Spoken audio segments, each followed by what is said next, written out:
ini baru anggota Komisi 4, dan memang saya lihat luar biasa kita. Kalau dari segi undang-undang kayaknya bagus saja waktu dibuat.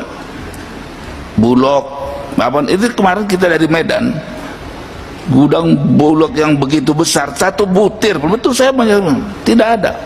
Mana itu penyerapan? Dana diberikan, duitnya beli impor, karena yang datang impor semua.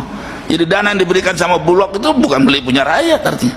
Ini nggak jalan. Badannya dibuat Bulog, gedungnya ada, tapi buktinya yang kita beli di luar. Semua provinsi sekarang setelah kami tahu datang kan impor. Nah, ini kan persoalannya bukan hanya Bapak saja yang rakyat ini terus terang cuma disebutkan di mulut aja berpihak pada rakyat. Yang terjadi di Rempang sekarang nggak lebih kurang juga sama. Itu orang dari zaman dulu sudah hidup di situ, pemilik di situ. Kita mengusir penjajah apa supaya tanah air punya kita. Kalau kita membangun terus yang menikmatin orang rakyatnya, diusir rakyatnya, di bulldozer, gimana? Ini pikirannya begini. Yang hancur yang kecil-kecil ini, yang besar tambah besar. Ini kan kebijakan kita yang bikin. Integrator segala macam itu kan kita bikin peraturan. Ternyata malah dia ngatur mereka, ini untung. Di mana letak kemerdekaan kita kalau segala kita diatur mereka, napas kita diatur mereka? Ini kan kesalahan kita, artinya kita harus cek ini. Saya setuju panja itu Pak, supaya kita bongkar ini. Jangan dikira kita bikin yang dengarnya nama udah hebat integrator begini, ujung-ujungnya nggak ada yang ngontrol. Kalau misalnya ditentukan 20%, nggak ada yang siapa yang ngontrol. Karena yang lebih ngontrol mereka kalau punya amplop untuk ngontrol itu. Undang-undang ini bisa dikontrol dengan amplop Pak di negara kita ini. Jadi jangan main-main bikin undang-undang. Kalau tidak bisa kita atur, sekarang mari cek di mana Bulog beli padi kita. Nggak ada, kosong, sebutir pun tidak. Bukan nggak ada Bulog, bukan nggak ada duitnya juga, anggaran diputuskan, tapi tidak dilakukan.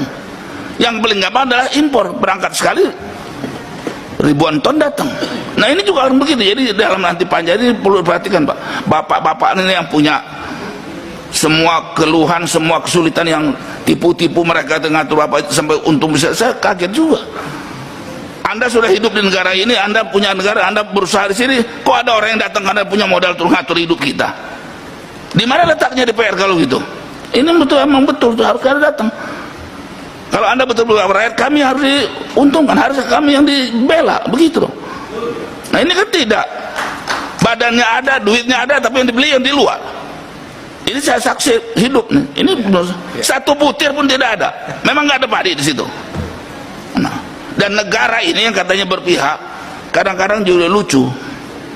Saya bilang udah lucu tuh. Berpihak kepada rakyat, semua mereka tahu bahwa memproduksi beras itu susah karena semua faktor produksinya kan naik semaunya, tidak diatur, ya kan? Pupuk, bibit segala macam. Tapi begitu harga gabah, negara yang menentukan dan tidak pernah menguntungkan. Kalau dia ditentukan menguntungkan, saya angkat topi. Itu baru namanya membela rakyat. Apalagi kalau seperti kata Pak Jarod, yang punya rakyat kecil ini beli lebih mahal oleh negara. Iya, betul. Nah, baru jadi dia itu lebih bagus. Ini terus sampai ya. Negara ini lebih senang ngasih duit langsung, semua mukanya naik. Ngasih duit cash. Padahal ini nggak ngasih, mestinya yang berproduksi ini yang dikasih harga lebih. Semua petani ngomong sama kita, Pak, daripada bantuan langsung, harga kopi kami dikasih, harga singkong kami, harga ini yang benar, harga telur kami benar. Itu lebih betul. Itu harus kita atur sebetulnya. Duit itu membeli, menghargai. Kan kita ini nggak ada yang bodoh sebetulnya, dirjen-dirjen. Hitung produksi telur berapa, beli harus di atas itu, baru ada rakyat untung. Kenapa jadi orang lain yang suruh ngatur keuntungan rakyat? Kita yang mesti ngatur. Mereka harus untung minimal 20%. Bikin harganya. Harga pokoknya sekian, harga sekian. Negara. Saya setuju DPR memutuskan seperti itu. Jadi yang beli negara. Ya. Jadi kan seperti sekarang diserahkan sama mereka lagi ngatur. Ujungnya kalian semua diatur. Sekarang hari ini baru saya dengar luar biasa ini. Hanan bilang, saya belum pernah dengar dari Bapak bahwa keuntungan Bapak diatur orang. Kita di negara kita diatur sama manusia. Kalau diatur negara saya angkat topi. Tapi kalau diatur orang-orang kaya-kaya yang ngatur negara ini, pimpin-pimpin ini semua, makanya Rempang orang yang sudah bertahun-tahun itu mau di bulldozer sama jenderal kita, dididik sama ini bukan punya mau mengamankan negara, mau bulldozer rakyat. Nah aneh itu. Di mana letaknya yang benar? Kalau saya yang bisa punya orang, saya pecat juga gitu. Karena semua itu dia orang dididik untuk membela kita, mengamankan. Ini enggak ngancam mau bulldozer apa itu? Demi si asing ini mau buka usaha. Ini dalam bidang kayak ini juga sama, selalu berpihak kepada mereka. Dan kalau nggak boleh mereka yang ngaturnya lagi kembali dengan amplopnya itu. Ini kayak saya terbuka nih ngomong. Ini hak kami DPR untuk bicara. Jadi menurut saya Pak, begitu banyak ini kesempatan, jangan disia-siakan. Buka aja, jangan ditutup-tutupin. Sungkan-sungkan nggak ada itu. Sudah nggak zamannya lagi Pak. Dan berhentilah ngomong berpihak rakyat kalau masih begitu caranya. Ini cuma di mulut aja Pak rakyat. Sebutnya rakyat berproduksi nggak dibeli. Saya dapat data jagung itu saja diperkirakan 18 juta lebih. Kita perlu paling 16 juta, mestinya surplus. Kenapa jadi impor terus? Duit siapa dipakai? Ya duit dari pajak dari kita, buat ngebunuh kita, kan gila itu namanya. Siapa yang melakukan? Pemerintah kita. Ini yang nggak benar gitu. Termasuk juga DPR artinya kan. Jadi bikin aturan hati-hati kita. Ini Bapak koalisi loh ya? Iya, nggak peduli saya.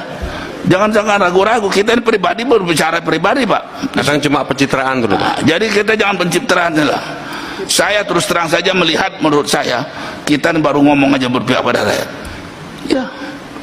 Dan apa yang katakan orang misalnya Pak ya, kalau mau dibangunkan di Rembang itu rakyat itu dididik supaya bisa bekerja di situ, bukannya diusir, di bulldozer. Kalau kita bikin jalan tol, orang rakyat di situ harus dapat juga untung. Jangan dibeli tanahnya dengan murah, diusir, tapi dia punya share karena lewat di daerah dia. Begitu caranya. Kalau betul berpihak pada rakyat, apapun yang dibangun di situ, rakyat itu mesti nikmati karena tanahnya punya dia. Kalau nggak sama dengan penjajah, usir aja lagi. Maka saya bilang tadi, kalau mereka menjajah ngatur keuntungan, saya lebih pengusaha itu kita usir. Nah begitu, tumbuhkanlah pengusaha kita yang benar. Nah yang celakanya pengusaha kita ini kadang-kadang nggak benar. Ya, mestinya bapak-bapak ini sudah sekian tahun mesti jadi mereka, bukan mereka yang diatur ngatur mereka tetap kecil, bahkan jadi mau mati seperti ini kan kacau ini.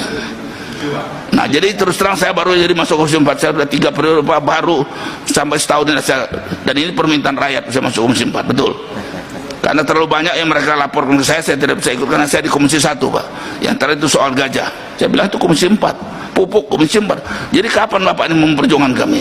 Nah saya pindah ke sana. Dan saya sekarang tahu undang-undang yang dibuat, Anda baru ngomong sekarang, justru motong leher kalian. Makanya setuju kalau Pak Jarod ini, mereka itu harus kita piting, harus jangan dipeluk Pak Jarod, dipiting aja kalau perlu diinjak. Iya. Lah kita mau, ini negara kita nih, siapa coba yang ngomong muda? Nah, jadi saya setuju Pak Jarod yang itu udah keras ngomong, cuman dia bilang dipeluk, ini orang Jawa sih.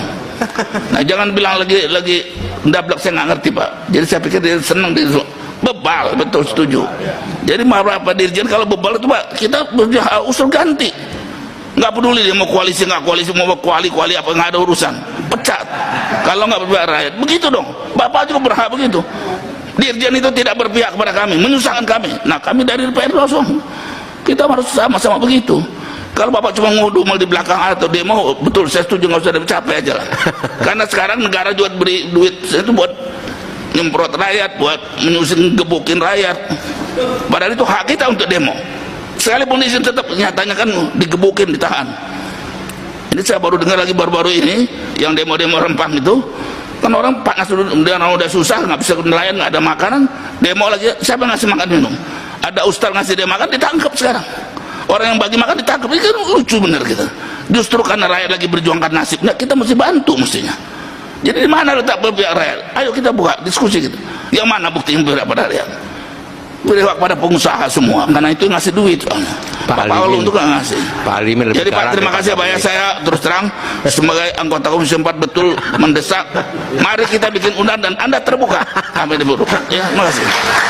Terima kasih Pak. Pak Ali lebih galak daripada beli bayan.